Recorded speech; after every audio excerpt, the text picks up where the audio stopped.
Hello दोस्तों, welcome back to our channel Prabhu ji के official. तो दोस्तों, आज हम लोग हर्यक वंश के बारे में कुछ इंपॉर्टेंट पॉइंट्स को देखेंगे और उससे जुड़े कुछ क्वेश्चन है जो कि प्रीवियस ईयर में पूछे गए हैं, पॉइंट के रूप में उसे देखेंगे।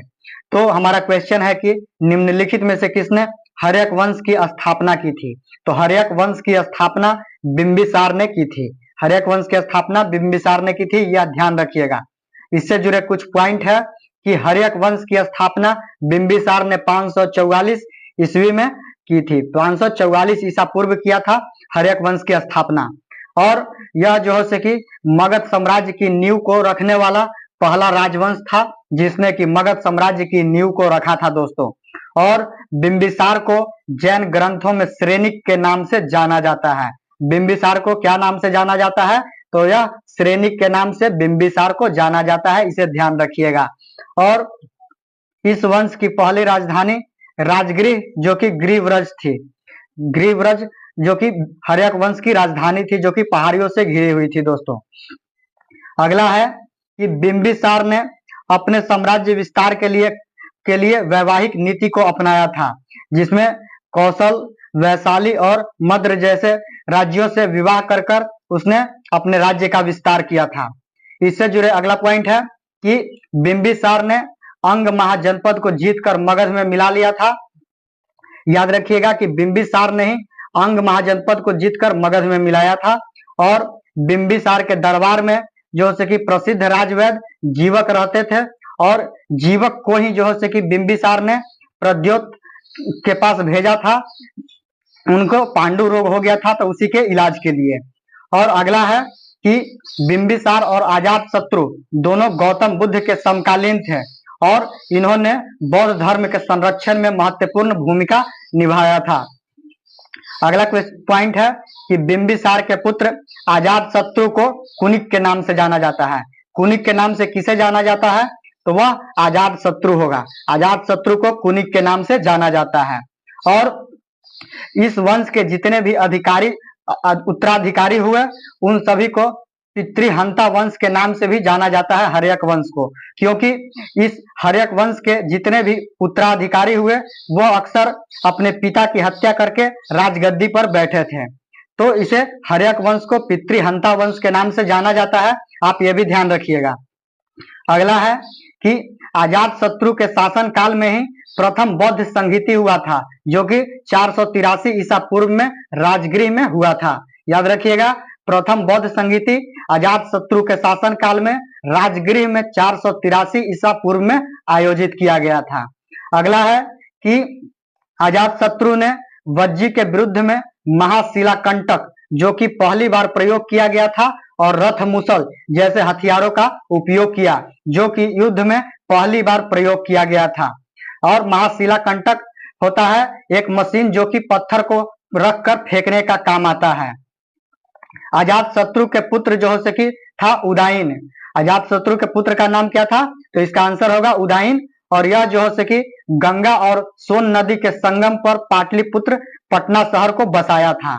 तो अगर पूछेगा कि पाटलिपुत्र जो कि पटना शहर के नाम से वर्तमान में प्रसिद्ध है, उसे किसने बसाया था?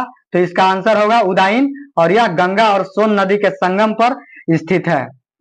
अगला है कि उदाइन ने ही मगध की राजधानी राजगृह से बदलकर पाटलिपुत्र स्थानांतरित किया था। अगर क्वेश्चन पूछेगा कि मगध की राजधानी को राजगृह से बदलकर पाटलिपुत्र किसने स्थानांतरित किया, तो इसका आंसर होगा उदाइन। ठीक है। अगला पॉइंट है कि हर्यक वंश का अंतिम शासक नागदशक था। हर्यक वंश का अंतिम शासक कौन था? तो वह नागदशक था। और इसको जो है कि हत्या कर दिया गया था शिशु नाग के द्वारा। इसके शासन नागदशक के शासन काल में जो है कि जनता विद्रोह कर दिया था, और यह एक अयोग्य राजा घोषित हुआ था, जिस कारण से इसे राजा के पद से हटाकर और शिशुनाग जो कि उसका अमात्य था, उसी को वहां पे राजा के रूप में राजा बनाया गया था। और यह शिशुनाग ने शिशुनाग वंश की स्थापना की थी।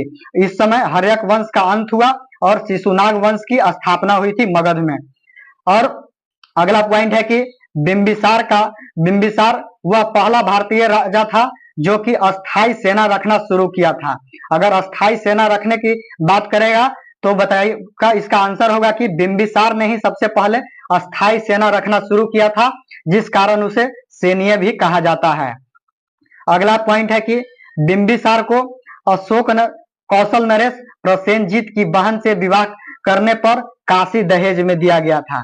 काशी बिंबिसार को प्रसेनजीत की बहन कौशला से विवाह करने के बाद उसे काशी को दहेज में दिया गया था बिंबिसार को। अगला पॉइंट है कि बिंबिसार ने जो हो सकी अवंती के राजा प्रद्योत को पांडु रोग के इलाज के लिए अपने राज्य वैद्य जीवक को भेजा था।